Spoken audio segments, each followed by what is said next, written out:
দেশ বিদেশ কাছে কিংবা দূরে যে যেখান থেকে পরবর্তীতে ভিডিওটি দেখবেন, বিশেষ করে যারা আহলে বায়াতের আছেন, আমি তাদের উদ্দেশ্যেই আমার অন্তঃস্থল থেকে সালাম জ্ঞাপন করতেছি। আসসালামু আলাইকুম ওয়া রাহমাতুল্লাহ।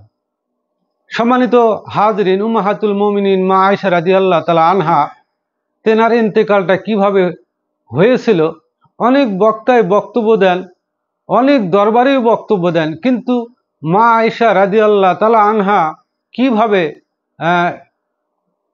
তিনি মারা গেছেন না শাহাদত বরণ করেছেন না কি হয়েছেন, এটা যেন মানুষের কাছে একটা অস্পষ্ট বার্তা।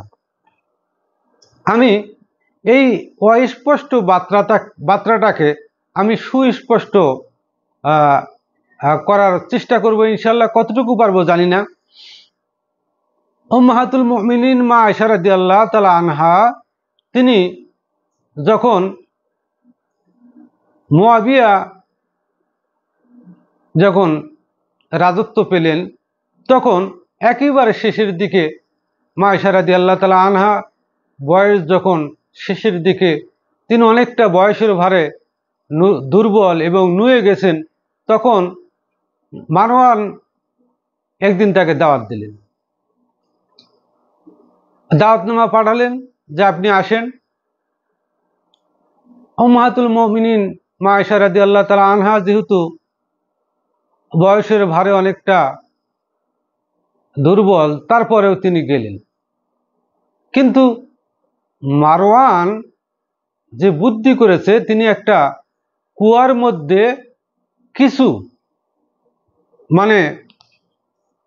বিষাক্ত জিনিস বা তরবারির মতো জিনিস রেখে তার উপরে কিছু ছাউনি দিয়ে মা আয়েশা রাদিয়াল্লাহু তাআলা আনহা যখন মারওয়ানের কাছে গেলেন, তার দাওয়াতনামা পাওয়ার পর যখন গেলেন, তাকে সেখানে বসতে দেওয়া হলো। সেই যে কুয়াটায় কাটা তরবারি বিভিন্ন সিস্টেম করে করা ছিল, তার উপরে শুধু একটা পর্দা ছিল, সেই চেয়ার দেওয়া হলো। মা আয়েশা রাদিয়াল্লাহু তাআলা আনহা সেই চেয়ারে বসা মাত্রই তিনি দুবলে মুসলে কুয়ার মধ্যে পড়ে গেলেন এবং তিনি শাহাদত বরণ করলেন।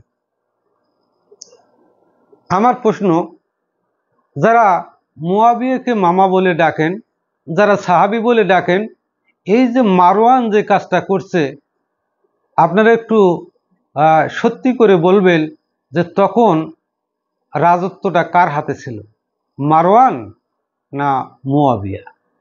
কারণ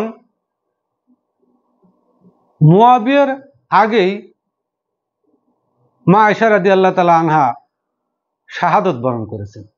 অতএব এই ঘটনার পিছনে কোনো না কোনোভাবে মারওয়ানকে সম্পূর্ণরূপে দোষী সাব্যস্ত করা যায় না। কারণ এমন একজন উম্মাহাতুল মুমিনিন, যিনি হাদিস সংকলনের ক্ষেত্রে তিনি প্রথম,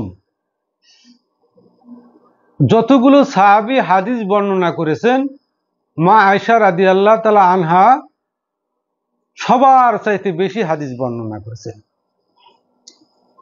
তেনাকে এইভাবে যে নির্মমভাবে চতুর চালাকি করে নিয়ে যাওয়া হলো এবং তাকে পূর্ব পরিকল্পনা অনুযায়ী শাহাদত বরণ করতে হলো, এটা কি মারওয়ান নিজের বলেই করেছিলেন, নাকি তখনকার যিনি বাদশাহ, যিনি রাজা ছিলেন, মুআবিয়ার সাথে তার কোনো সংযোগ ছিল? ভালো করে বুঝবেন, যেহেতু মুআবিয়া তখন শাসক ছিল। বিশেষ করে যারা মুআবিয়াকে মানেন, তারা একটু বিষয়টা ভেবে দেখবেন। আমি আপনার শত্রু নই, আপনি মানেন না, আমার কোনো সমস্যা নেই। আমি যে জিনিসটা জানি, আমার জানাটা ভুলও হতে পারে, হয়তো আপনার জানাটা সঠিক।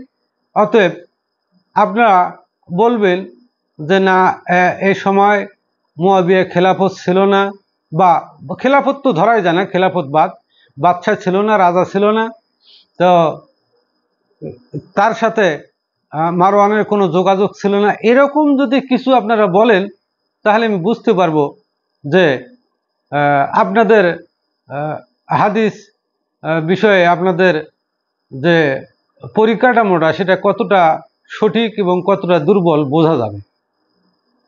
এজন্য আমি বলতে চাই যে মুয়াবিয়া সাহাবীর মর্যাদা, যদিও তিনি রাসূলকে দেখেছেন, রাসূলকে দেখলেই সাহাবী হওয়া যায় না।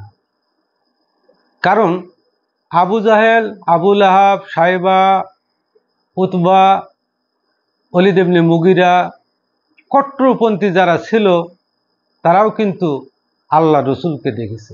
তারা সরাসরি জনাবে মুহাম্মদ রাসূলুল্লাহ সাল্লাল্লাহু আলাইহি সাল্লামকে, তার আনিত দিনকে তেনাকে সরাসরি অস্বীকার করেছে।